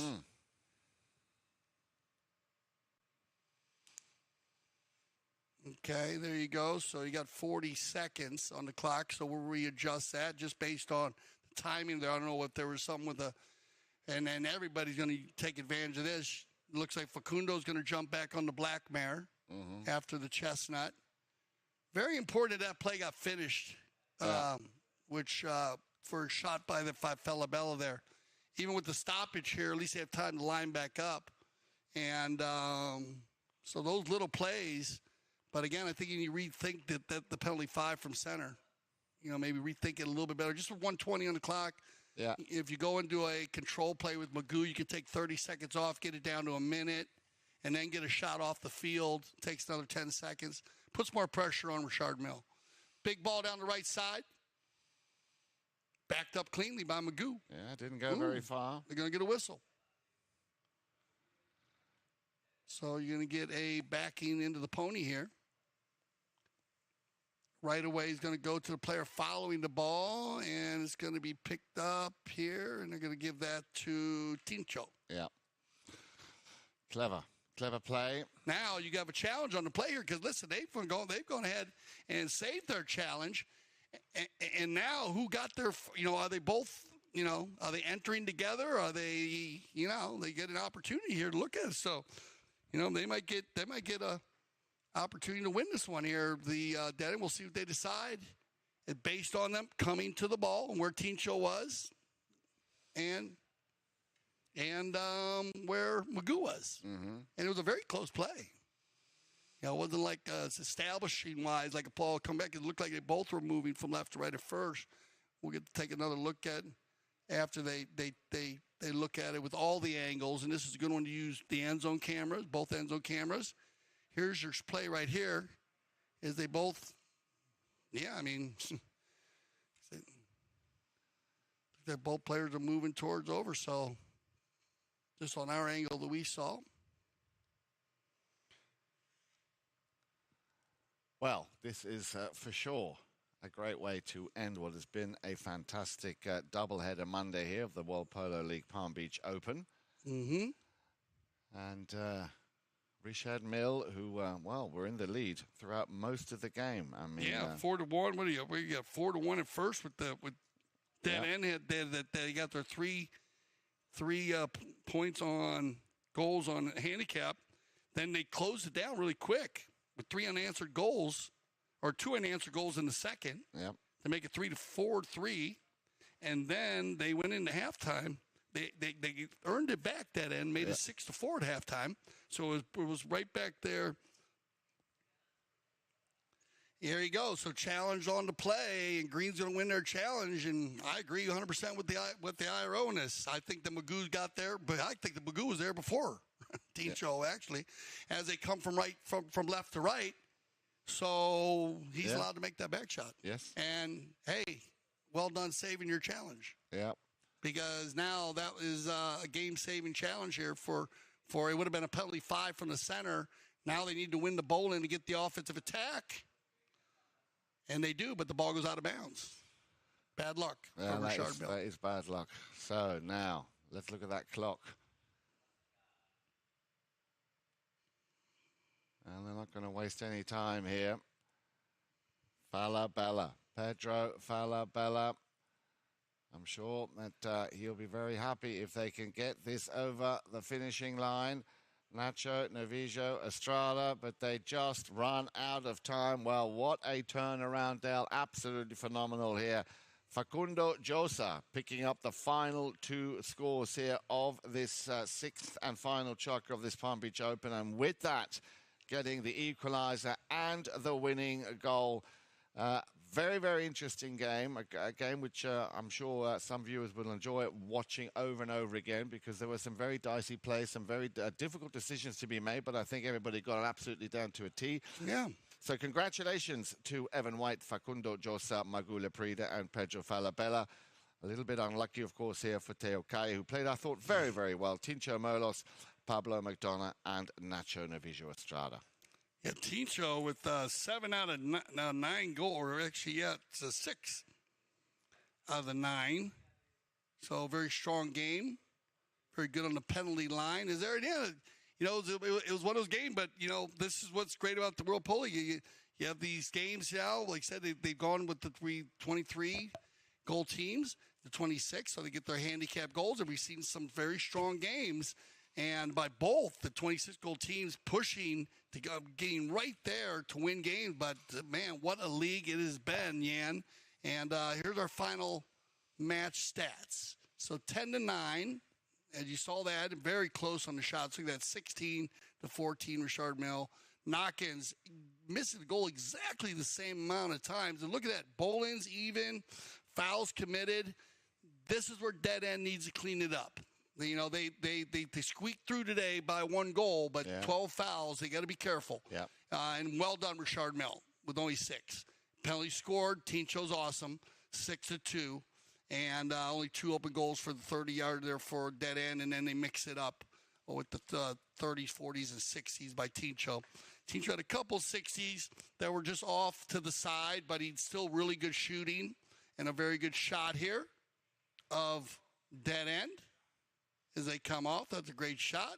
Facundo from left to right. Facundo, Magoo, Evan, and Pedro. And they all worked well together today. Yeah, good team effort, huh?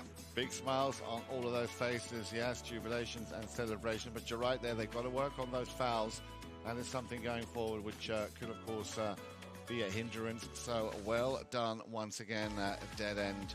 And this great win over, well, one of the favorites, one of the strongest teams that we have in the tournament, of course, Richard Mille. Yeah, I mean, that's why these games have been so close. I mean, if you look across, all the games have been a 1 or 2 goal difference, Jan. I mean, anybody's game. So all these stats are big, you know. That's where, you know, when they go back and they'll watch a tape here and they got a good win. But remember, you know, if they cut down a few more on the fouls, it'd make it a little easier for them. Not to give as many opportunities as Tincho made 1, 2, 3, 4, 5, 6 from the penalty line and had an opportunity at 8. So that's, you just got to clean that up a little bit. Well done. Great team effort. All right, so there you go. Everybody spreading the love over there for the dead end team. I want to thank Richard Mille. And all our games today, as you said, tomorrow, 4 o'clock, right? We're going to start the $50,000 12-goal. Absolutely. Single elimination. It's absolutely. Oh, you don't want to miss that one. So we'll see you tomorrow on CTV Sports. For Jan, Edick, Frank, I'm Dale Schwetz. I speak for everyone here at CTV Sports. I say thank you for making us a leader in polo broadcasting. And always remember here at CTV Sports, we love the polo.